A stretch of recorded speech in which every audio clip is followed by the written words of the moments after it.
नवाब of Kalabagh Malik Waheed Khan से मिलने कालाबाग में दरियाए सिंध के किनारे वाक़या उनके बोहड़ बंगला पहुंचे। बंगले के बाहर आकर खुद इस्तकबाल किया।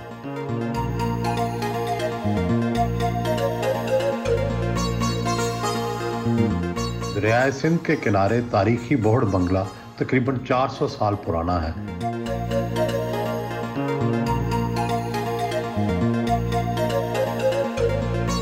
अपनी कश्ती में सवार होकर दरियाए सिंध की सैर करने निकले।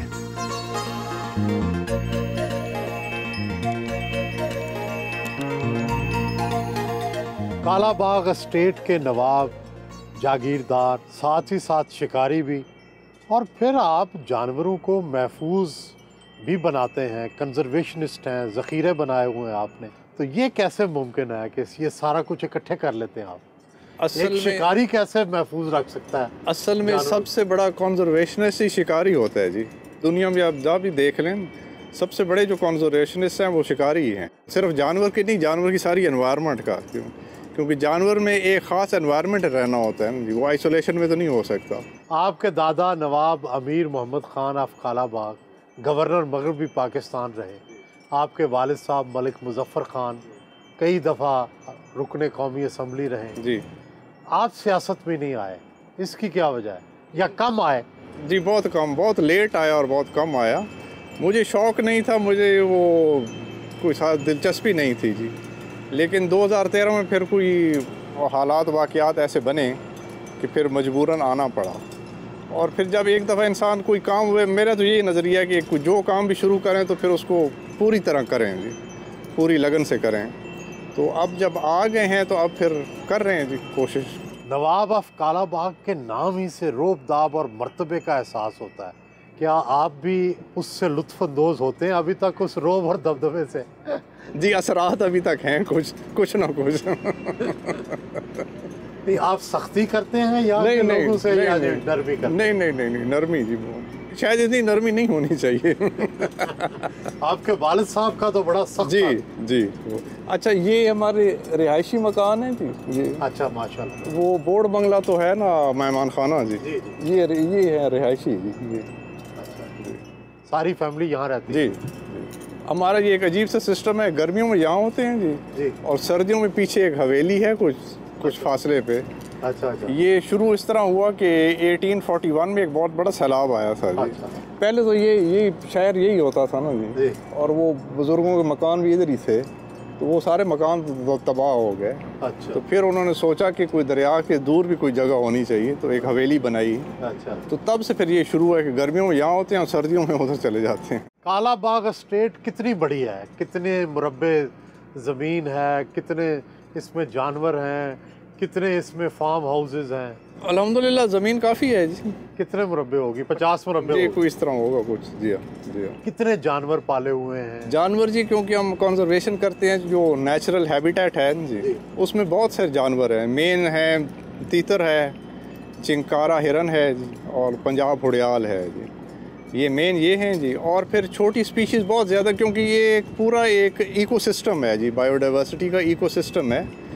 तो ये पूरा एज अ होल हम चलाते हैं, कोशिश करते हैं। तो उसमें और चीज़ें भी हैं, जैसे अब है पेंगोलिन, एक है छोटा सा जानवर होता है, वो आजकल नंबर 1 एंडेंजर्ड स्पीशीज़ IUCN की रेड लिस्ट पे है जी।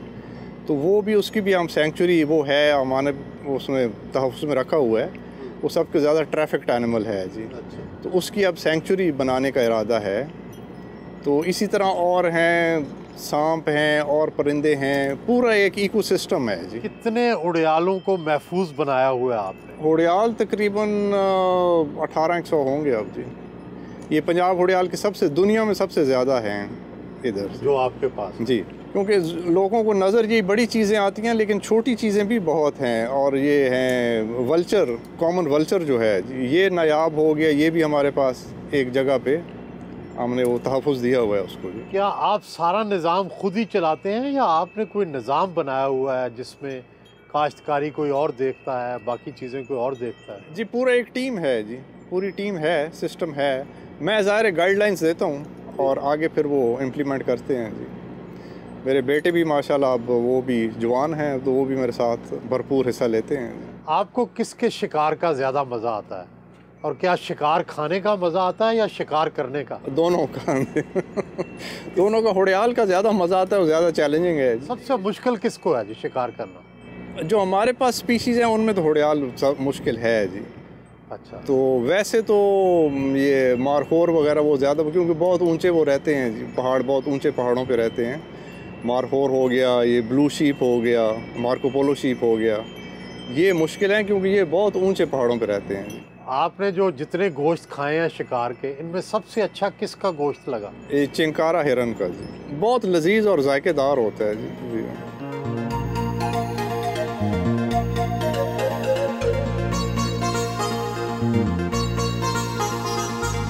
कश्ती की ऊपर वाली मंजिल पर आकर दरियाए सिंध का नज़ारा भी लिया।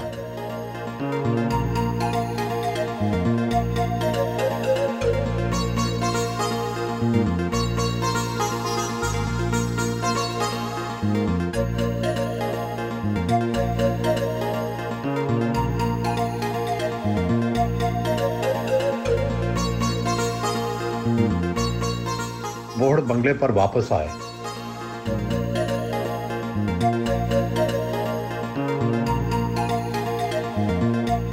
एक ज़माने में आपके ख़ानदान का, टिवाना ख़ानदान या सिकंदर हयात ख़ानदान, इनका तूती बोलता था पूरे मगरबी पाकिस्तान में। अब ज़ाहिर है वो ताकत नहीं रही, वो सियासी गलबा नहीं रहा, कमज़ोरी की तरफ, ज़वाल की तरफ माइल है। तो क्या लोगों के रवैये भी बदले हैं? अब नया आर्डर क्या आ रहा है, नया सिलसिला क्या होगा इसके बदले में? नया ऑर्डर जी, बदकिस्मती से अब अपने मुंह तारीफ वाली वो बात बन जाती है, लेकिन वो ऑर्डर था जिसका आप फरमा रहे हैं, जिक्र कर रहे हैं, वो ऑर्डर भी वो हिस्टोरिकल एक चीज़ है, वो उसको रदल बदल तो कोई नहीं कर सकता ना जी। वो एक थी जो हिस्टोरिकल एक चीज़ है, वो जो फैक्ट है तो वो फैक्ट है। वो ज़माना था जहाँ हर किसी की इज़्ज़त व आबरू महफूज थी, लोगों को इंसाफ मिलता था, और तरक्की भी मुल्क ने उस दौर में ज़्यादा की है। अब बदकिस्मती से जो न्यू ऑर्डर जो आ रहा है, न्यू ऑर्डर का कोई सेंस अभी तक तो नहीं बन रहा जी कि न्यू ऑर्डर क्या होगा, क्योंकि अभी तो कियाओस ही है न्यू ऑर्डर में। तो ये एक बहुत फ़िक्रमंद चीज़ है। तो इस पे गौर व फिक्र पूरी को जो है लीडरशिप है या इस्टेब्लिशमेंट है या पॉलिटिकल लीडरशिप है, जो भी हैं, सारों को मिल बैठ पे इस पे एक करना चाहिए, गौर व फिक्र करना चाहिए कि हम किस तरफ जा रहे हैं और ठीक तरफ नहीं जा रहे। मैं तो समझता हूँ नहीं जा रहे जी। अपने जो रिवायात थी, जो चीज़ें थी, वो सारी हमने खो दी हैं। सारी दुनिया के बदतरीन आदतें वो हमने अपना ली हैं जी। अच्छी चीज़ दुनिया से कोई नहीं ली, बदतरीन आदतें वो अपना ली हैं। अपना जो सारा तो तौर तरीका था, जो ट्रेडिशनल चीज़ें थी, वो गवा बैठे हैं। अब ना इधर के हैं ना उधर के हैं, बीच में भटक रहे हैं फ़िलहाल तो। नवाब साहब, आपकी फैमिली की रिश्तेदारियां लगारी ख़ानदान से, कोट ख़ानदान से, और आपका बड़ा बाअसर एक रिश्तेदारियों का भी एक पूरा सिलसिला था। क्या उसके बाद, बुज़ुर्गों के बाद, आप लोगों ने उसकी तरफ तवज्जो नहीं दी, या अब भी उसी तरह चल रहा है? नहीं, वो चल रहा है जी, वो चल रहा है अल्हम्दुलिल्लाह। कोट ख़ानदान में भी तो आप थे, मलिक अता मोहम्मद साहब की तो डेथ हो गई। जी जी जी। अब तो आप सबसे बड़े हैं मेरा ख्याल है फैमिली में, उम्र में। हाँ, उम्र में जी, कालाबाग फैमिली में तो मैं हूँ सबसे बड़ा जी, अब रह गया हूँ। और अता मोहम्मद साहब की फैमिली में कौन है? उनके भाई हैं जी, उनके छोटे भाई हैं जी। उनकी अपनी तो औलाद थी नहीं मलिक अता मोहम्मद खान साहब की जी। तो अब उनके भाई, उनके जानशीन वही हैं जी। आप रवायती काश्तकार हैं या प्रोग्रेसिव? क्या नई मशीनरी और नए मेथड्स यूज़ करते हैं?